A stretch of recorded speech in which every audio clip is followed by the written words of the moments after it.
welcome to Cognac and Poetry Podcast, the space where unpacking praxis, politics, and poetics happens in one generational conversation at a time.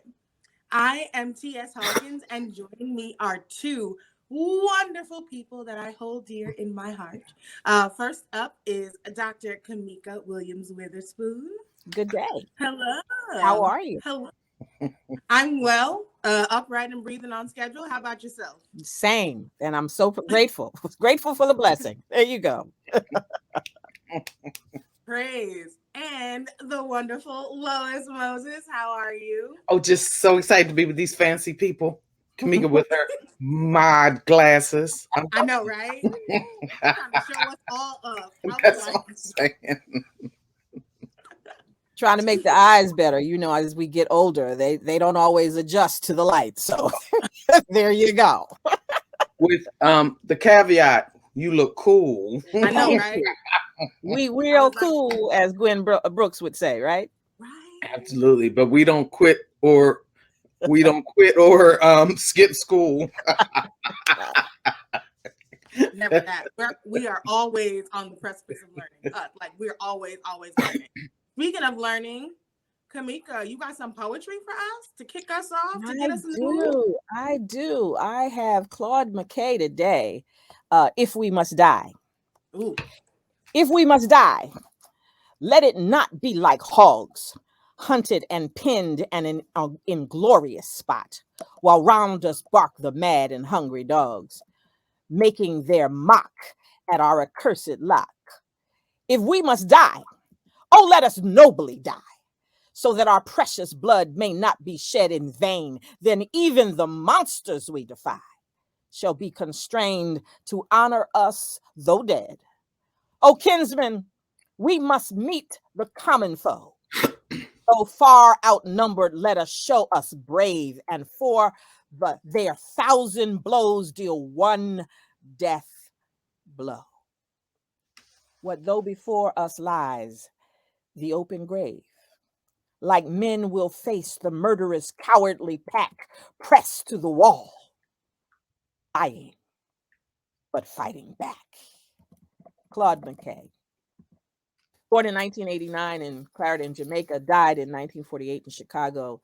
An incredible figure from the Harlem Renaissance. Enrolled in Tuskegee, but eventually would transfer to Kansas State University.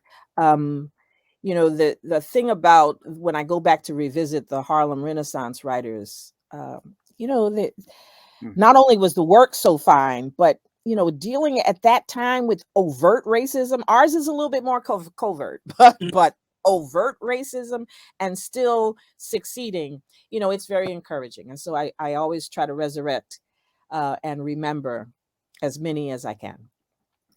I'm here for that. I briefly remember learning about Claude McKay, and it wasn't even in school, actually. My mom had us part of an organization that was teaching us how to be orators. So that's where I learned about Claude McKay. Well, I was like, but what is school doing? And it's doing even worse now because, I teach an essay about why we should memorize a poem.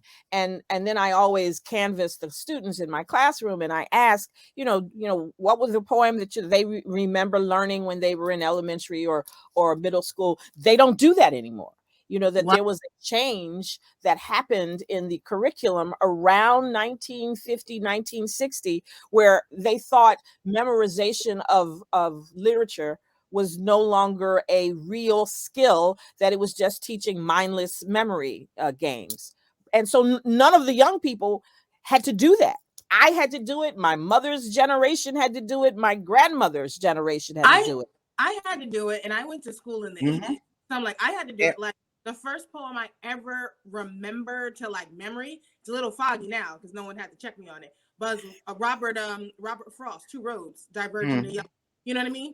Yes. I mean, it's unfortunate that the first poem I ever remember, is White Man, but that's neither here nor there. But I had to do it, and I went to school in the 80s. But the value of it, but you were an elite student, now that's number one. And so when you think about what's happening in our urban schools and those of us who are not privy to, that kind of education, the private school education, if you will, it's not happening. And my students can attest to it. They keep saying they never had to do it anymore. And I think it's a shame. I think we've lost something. I mean, when you think about Nelson Mandela and all that he had for 27 years was Invictus, which was ingrained in his memory because of growing through. A poem saved his life. It kept him sane. And the fact that we don't do it, or that our teachers are encouraged not to do it because they have so many other things that they have to squeeze into that curriculum in such a short time, it's a shame. It is. Let me tell you, I was listening to Eddie Glau this morning, and he spoke to this beautifully. And he said that Plato bans the poets because poets are the seers of our imagination, allow us to see beyond the constraints of our current condition. And the desire was to remain permanently docked in the station. And so, I mean, what I loved about what he said was really understanding, and Kimmika and I talk about this a lot, is that poets are the legislators of America. Through our imagination and our conversation, we actually create the template for the possibility of change and new thought. Absolutely. And what I loved about that Claude McKay poem for me was it spoke about the revolutionary spirit of African Americans, because revolution is really about giving it all up, willing to do all that's necessary. And we don't see that even as much today in the poetry, but that poem during that time period was revolutionary. Yes, absolutely. And there's the myth that, of course, that Winston Churchill quoted from it. But of course, the Churchill archivists refused to admit that this ever happened. I haven't been able to find the evidence, but I've read many documents that said that he actually quoted on a radio speech. But, they never want to give us credit. So, Never. But yeah, I think you're absolutely right that we have to applaud not just the perseverance that they had during that time, but the kind of output, the artistic output under that level of racism and oppression. Right. And as we thank you for that, because that kind of segues into what we're actually talking about today, like racism and oppression, but more so in regards to like the laws and how the laws still in 2022 are policing Black bodies inequitably, right? Yeah. So I give the disclaimer that yes, people should know the laws of their state, because not every state operates the same way. I know that Black and brown people get outraged, like they get upset with injustice, and know the laws of your state, because if something pops off in Utah and it's not handled right, Missouri, you know what I mean? Like Missouri runs completely different. Every state is allowed to self-govern. So let's just keep that in mind. Every state is allowed to self-govern and know the laws in which you live, which is why I try to be Norse as possible.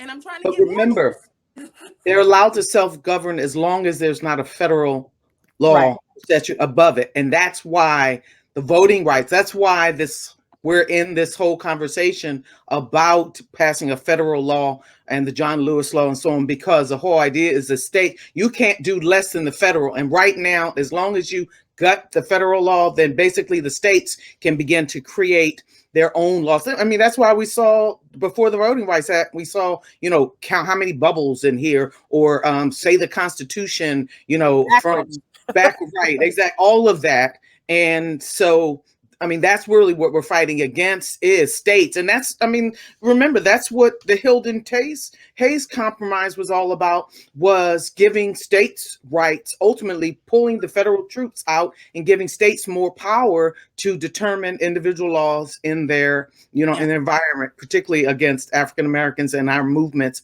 and regulating, how we can participate. The real struggle for me, is that and I think states should be allowed to sort of govern themselves up to a point, but you can never supersede the Constitution, at least in my mind. I mean, that's what makes us the United States. Otherwise, we're just a whole bunch of people. And so, I mean, that's where the argument really is.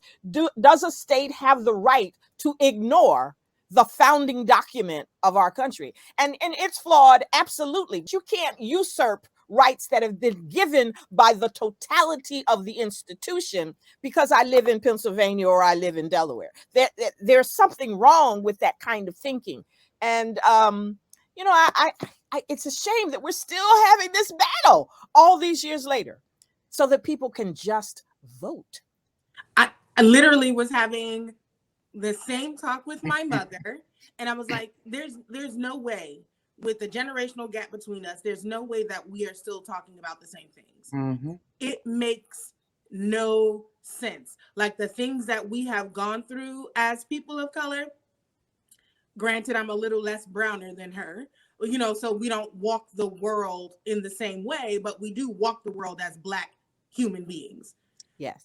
And it makes no sense to me that in 2022, my mom can be like, yeah, because back in 1970 and give verbatim the same thing, like still happening. That's it's retro racism. It really is. It's incredibly problematic. My son and I went to the 50th anniversary of the March Across the Selma Bridge, the bridge in Selma.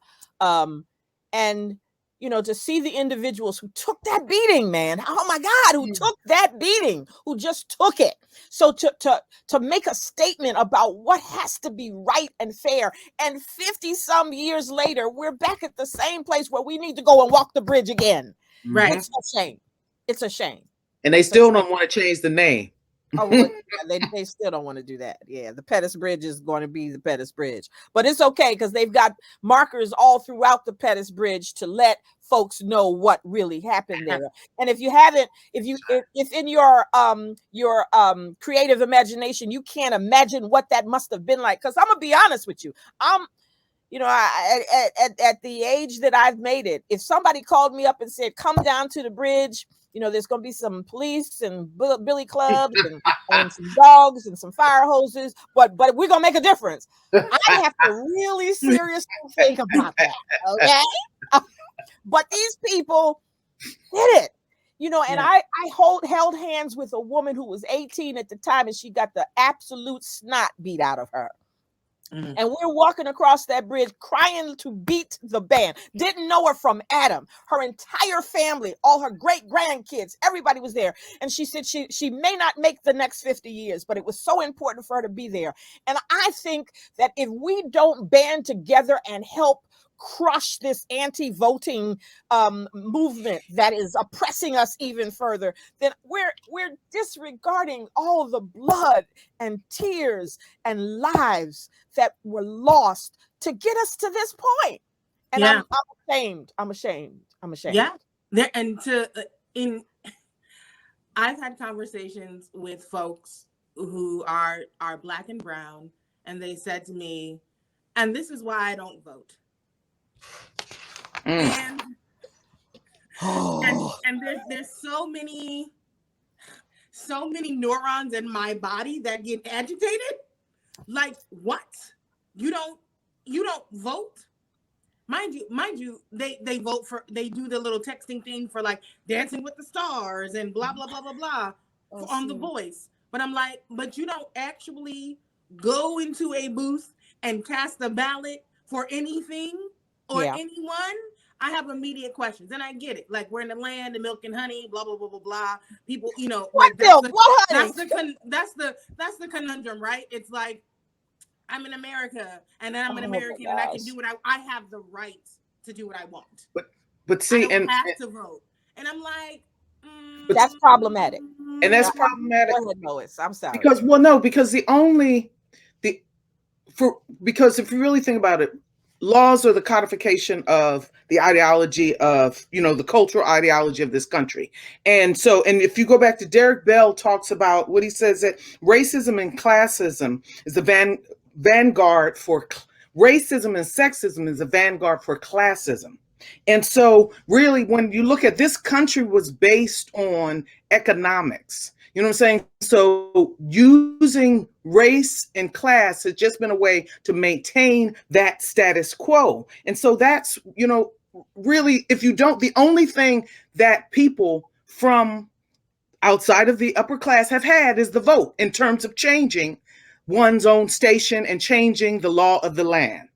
And so if we don't have to remind our people of, I'm sorry, that's the only tool we gotta stop you right there. That's the problem. And I love my people, but my people, we forget. We have short-term memory. We've got to continue, and that's here again. This is why poets are here. We've got to continually remind them of what it took to get to this place where you believe, you perceive it's the land of milk and honey.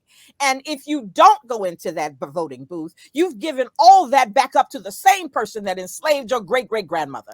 I have a problem with that. So when people tell me that they don't vote, they get a litany of me. That's when we have a history lesson. Right. Have you ever, did anybody watch Capitalism: A Love Story by Michael, the documentarian? But what he says in it, there was one line that hit me so hard. And he said, the one thing the plutocracy is afraid of is what? One man, one vote. That's it. Because that's where the power, that's where the people's power is. And if we don't understand that that's where our power is, we are, I mean, honestly, we're lost. We won't have any power.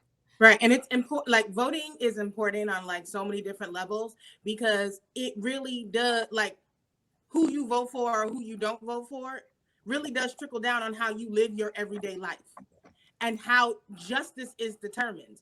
We can march all day. I'm not negating marching. That's important. Those people are out there doing important work. But if you also didn't vote, it's kind, you know what I mean? Like it's that it was a waste of a march. Then exactly, because I'm like the people who are doing the injustices were people you were supposed to vote out of office. That's right. I mean, you look in Philadelphia. Philadelphia took that to heart one time. And they voted in a DA that is totally analogous to what that office has been historically. And they proved nationwide that, hey, the vote actually does something. Nobody believed that man was going to win. And he did because of us. Your vote counts. And if you don't vote, then you have given yourself back up to enslavement. Period. And that's why the vote is being challenged now in all of these Republican counties in the country, because it's about rolling back the gains that have been gotten.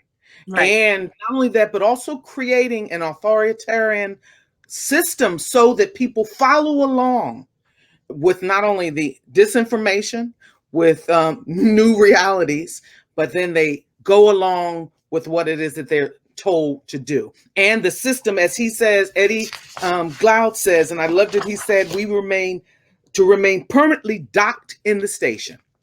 And that's frightening. I would even change it. We remain permanently chained in the station. I mean, the whole idea behind retro racism is to get us back to a time where they felt comfortable when we were less than or considered less than. Like that's what a lot of people remain comfortable with the status quo and not imagine the world differently. And we're laboring under a false conception that slavery can't be imposed again. That's wrong. Look at history. Anytime that a dominant factor comes in, they can literally change everything. And we've seen it happen in Germany. We've seen it happen in Poland. We've seen it happen in countries in Africa.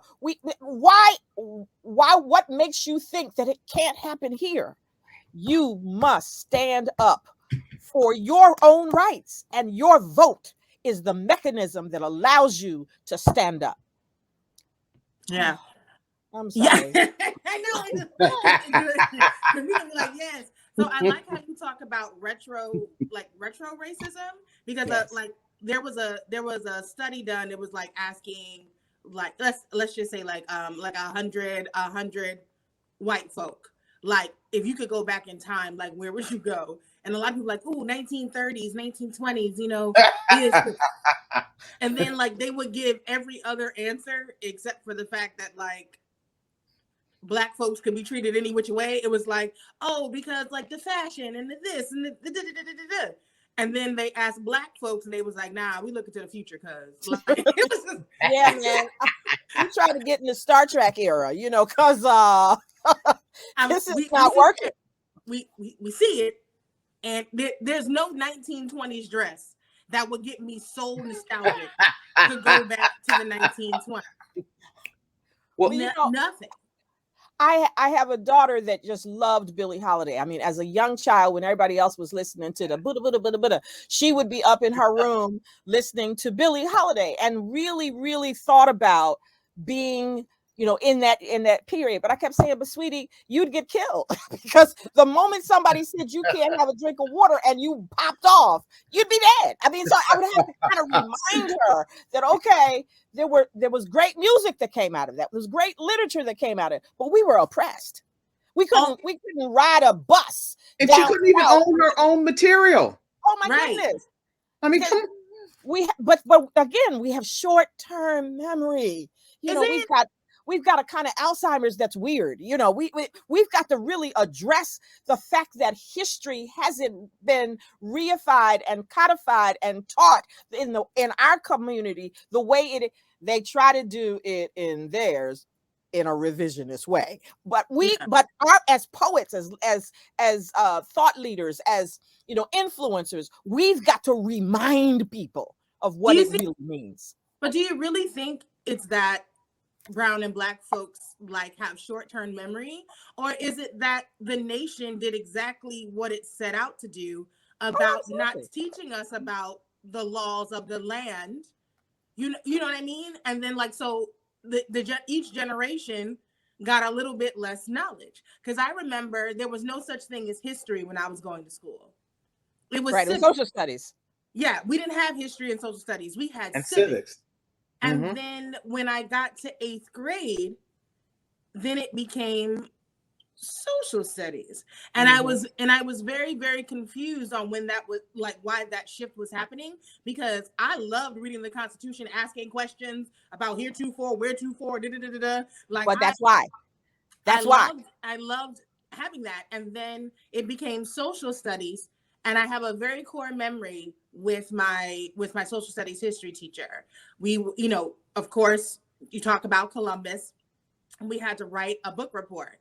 And so y'all know who my mama is, right? Like, the textbook was not the only source of information to which I wrote my report. I went to the library, you know, I went on my dial-up computer, and it took me forever to research. They don't know about that, dial-up. And wrote my report, and my teacher gave me a C on my paper, and not because it wasn't well written. I know it's easy, like, because you went against the script. Because I told the truth about Columbus, that he was a rapist, that he was a murderer, that he was a pillager, and because I didn't use the textbook as my sole source of information that glorified his actions about the New World, I was given a C. Yes. And I had to go to my mama, of course. Like, I had to look at it first, because I just can't go to my mama and be like this, you know, because she's an educator too. But no, like, my teacher had to be called out to the carpet. And sadly, absolutely. My teacher wasn't white. Interesting. Well, you know, I think there was good gosh, we got to go all the way back to Brown versus Board of Education.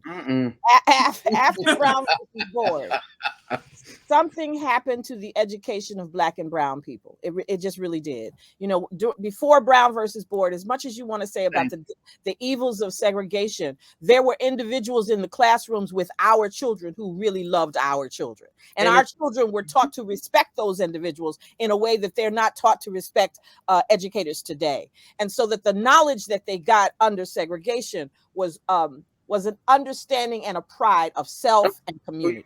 Absolutely. After Brown versus Board of Education, they said, well, all right. Well, since we got to do y'all this way, here's what we're going to do. We're going to make you hate yourself. And we're going to use the same folk who used to be the role models in your community to help us do that. And so the curriculum changed, and it began to deconstruct the pride that had been instilled by these really wonderful educators of the past. With civics changed because it dawned on them, we're teaching people law. You know, and how we could see how devastating that was, because there was a Fred Hampton. We could see how devastating it was because the Panthers understood that they could carry guns. We could see that it was devastating because we were using the very laws that they had used to keep us oppressed against them. And so okay, we got to stop teaching them law. How can we fill that extra slot during the day while they're at school? Okay, we're going to teach them about themselves, but we're only going to tell our story. That's the problem. And so again, we need the poets, we need the writers, we need not politicians. I know that's terrible, but we need the influencers. We need the thought leaders. We need those individuals to tell all the truth and to keep reminding us of the path that we have walked. Yeah. And remember, just to dovetail on that, you know, when I think of Brown versus Board, the fact is that we went in for it was about desegregation initially. What happened was integration was substituted. But understand, desegregation was on the tail end of Plessy versus Ferguson, which says separate, but separate was inherently equal. It was unequal. So the idea was in the cases to fund and have the access and resources for our communities that were given to Alabaster communities. So in the end, when integration comes in, for me, it says, give up your stuff and come back into our house, which is ultimately the plantation. And when you're in someone else's house, they get to decide what it is you learn, what it is you eat, how it is you walk, and what it is you think. And so assimilation became a part of that. You know, we're conscripted for assimilation, which ultimately meant that we no longer lived or were immersed in our own culture. So it wasn't about self-love. And, you know, like you said, because loving me somehow means that I'm hating you. Right. So, which I love that idea of come into my house and I control everything you consume. But the funny part is, it's like, come into my house, but we really didn't want you here in the first place, which is why we created our own things. We like, fine, that's my point. Boo, we out. And then they're like, oh, y'all are thriving though. Like, that was supposed to be a hiccup. We're going to flood your stuff and turn it into Lake Who Cares. And then we're going to burn it down and we're going to turn it into a big park, a big dog park for everyone to have, you know, to just walk and ponder and graze through. Exactly. So it's like. And that's historical. But you didn't want us though. And then, but they didn't know that, and they didn't, and so they took their children out, and that's, you know, then all of a sudden the private school becomes an industry, and so we're still separate but equal, or separate but unequal. So you're right, and thank you, Lois, for doing that, because I don't want people to assume that you know, because of Brown versus Board that I'm somehow unhappy, but I do recognize that there were some benefits from being taught by individuals who lived in your community and who loved you. Absolutely. It was a major shift, and we got to, I mean, in some ways it created a whole different kind of Black people. Well, and there we are. And there we are. Yeah, that's gonna be a whole other show. It literally is. Like, it literally is. It's on the books. I don't even know what I'm talking about. Well, I mean, I think what we really are talking about is we're really talking about, you know, the using the mechanisms that are at our disposal, and the vote is one of the mechanisms that we have to continue to use, and it can help us create these I don't know, protective bubbles or protective forces around ourselves as these, I love this idea of alabaster communities just sort of going crazy, you know? Yeah. That tickled me. And remember, and well, part of what the vote does too, I mean, the fact is the system is the system that we live under. So what if we see nothing from what we've learned in this last couple of years is what we see is that when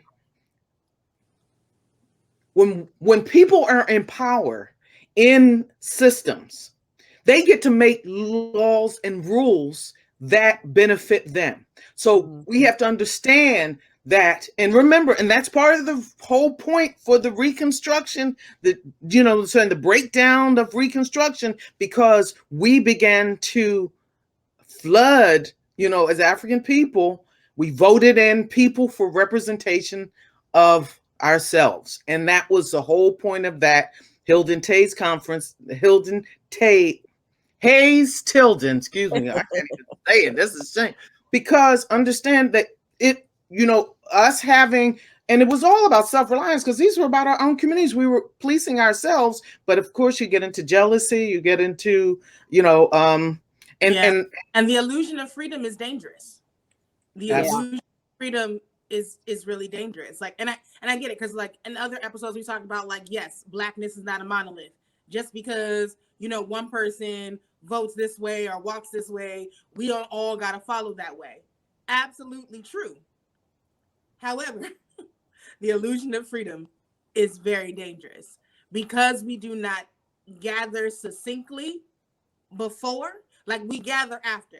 Like once someone has died and X, Y, and Z, we're marching. The whole community is. We're gathered. Reactive. But what happens to our proactivity of like voting for, your ombudsman, like voting for, your different community leaders, voting for your mayor, voting for your senator before even getting to the president. Sometimes the president don't even matter. Like he's he, she, they, them are a figurehead of the nation, because each state gets to do their own stately shit.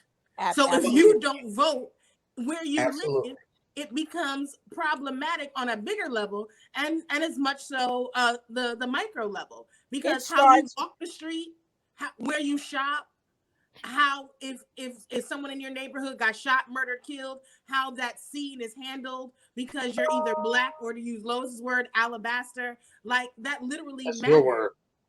It starts at ward leader and goes up. Yep. It's everything from superintendent of the schools, it's police commissioner, it's DA, it's your state representative, it's your council person, all of those. It's the trash collector, the chief of trash collecting, or the individual who's your tax controller in your borough or your district or your city. Those are the offices that really have impact and import in your community.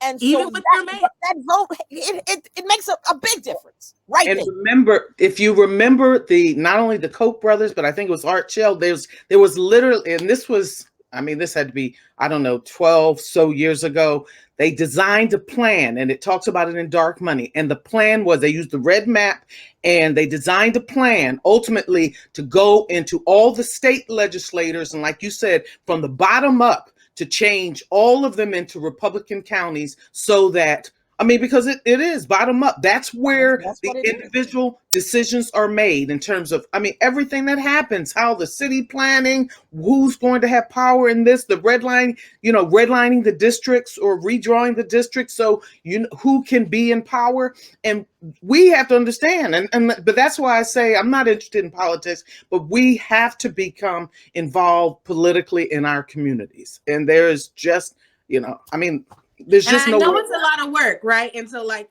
sometimes, I know like some of the pushback will be like, well, I don't have time. I got this and I have my family, and these things are true, right?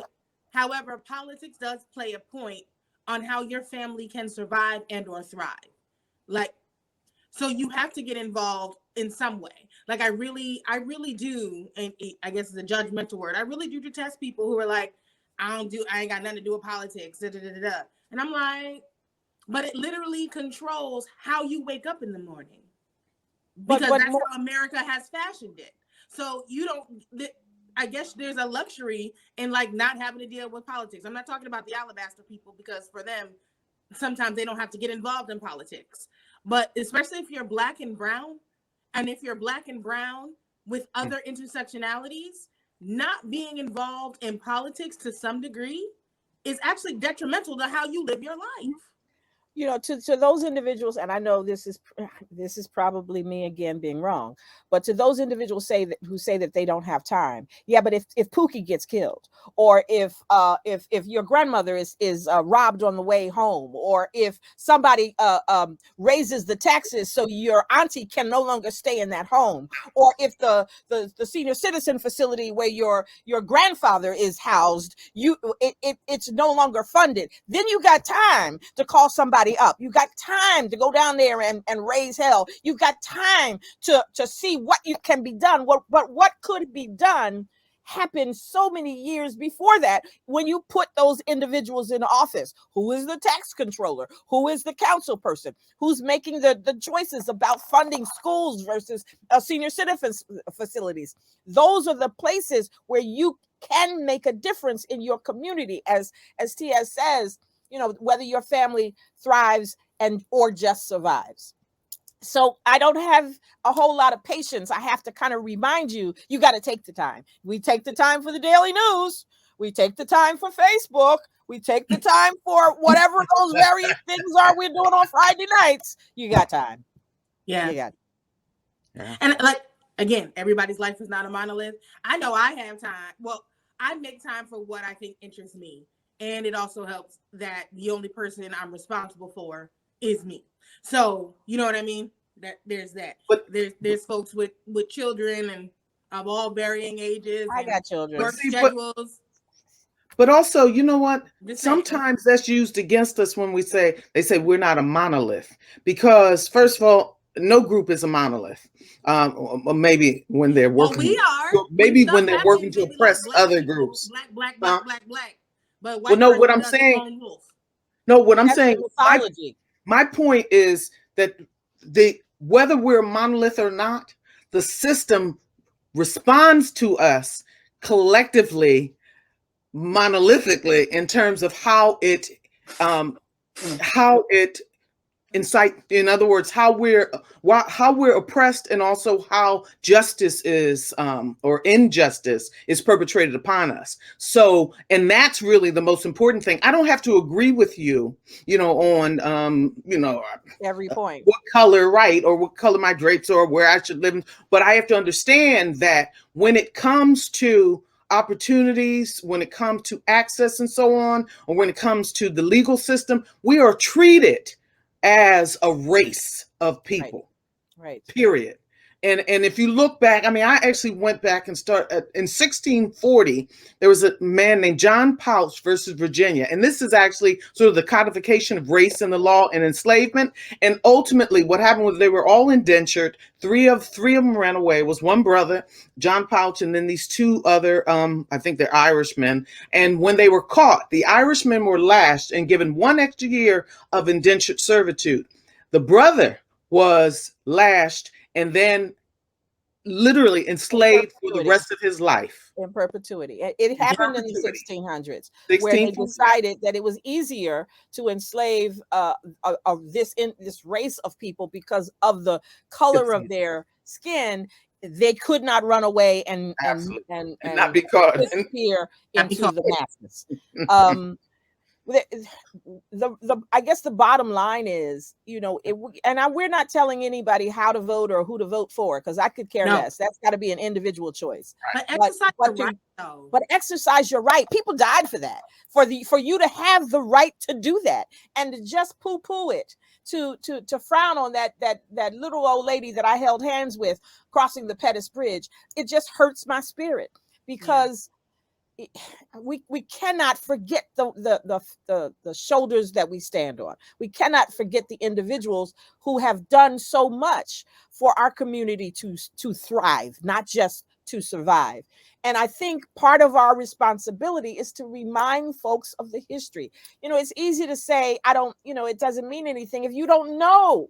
If you don't know about all of the battles, if you don't know about all of the blood, if you don't know the bones that were crushed or the people who were lynched. So we have to remind ourselves, as difficult as it is, as hard as it may be, to think back to what retro racism is trying to go to.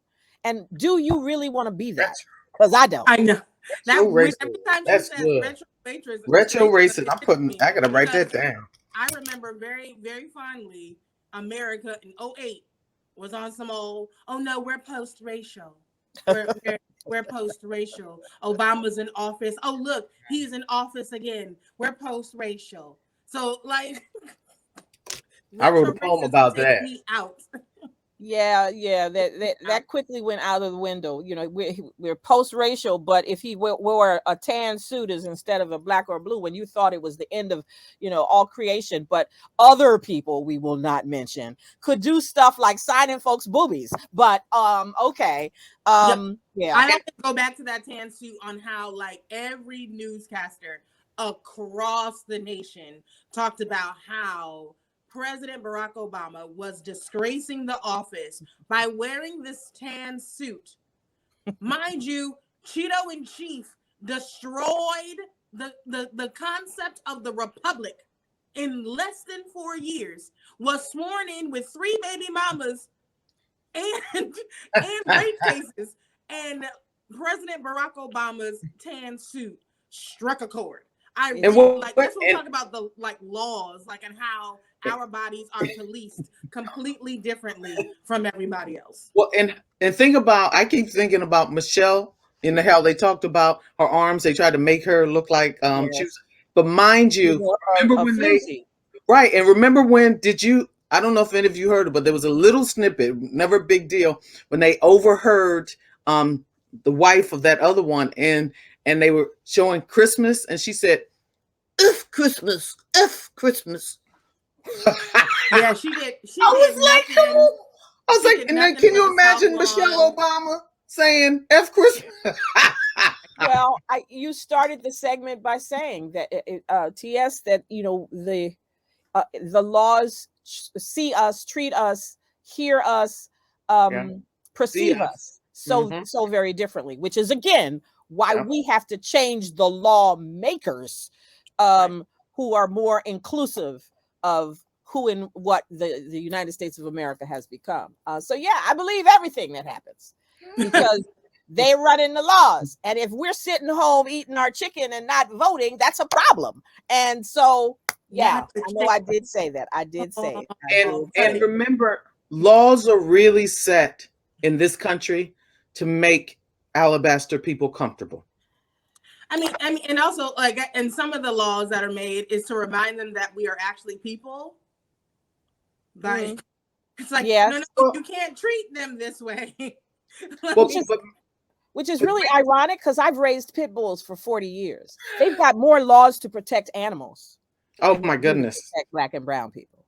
Well, because remember, I mean, the foundation of this policing of Black bodies was Dred Scott, and where he said Blacks have no rights that whites were bound to respect.